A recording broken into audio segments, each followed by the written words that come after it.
ஒரு தோட்டத்துல நிறைய குரங்குகள் இருந்தன. பல வருடங்கள் அங்கேயே இருந்ததால் தோட்டக்காரனுக்கும் நண்பர்களாய் இருந்தன. தோட்டக்காரன் செய்யும் காரியங்களை பார்த்து பார்த்து குரங்குகளும் அவற்றை செய்து விளையாடும்.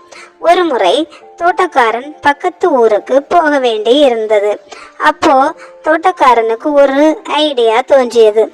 தான் ஊருக்கு போகும் காலத்தில் குரங்குகளை தோட்டத்துக்கு தண்ணீர் ஊற்ற சொல்லலாமே என்று நினைத்தான். குரங்குகளை அழைத்து விஷயத்தை சொன்னான்.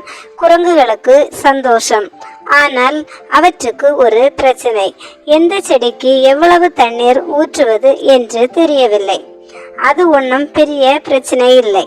வேர் பெருசா இருந்தா நிறைய தண்ணீர் ஊத்துங்க, சின்ன வேரா இருந்துச்சுன்னா கொஞ்சமா ஊத்துங்க என்று யோசனை சொன்னான்.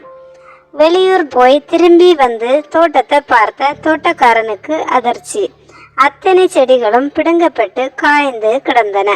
என்னாச்சு என்றான் தோட்டக்காரன். வேர் பெருசா இருக்கா சின்னதா இருக்கான்னு பார்க்கறதுக்காக செடியை எல்லாம் பிடுங்கினோம் என்றன குரங்குகள். புத்தி இல்லாதவர்களிடம் பொறுப்பை கொடுப்பது புத்தி இல்லாத செயல்.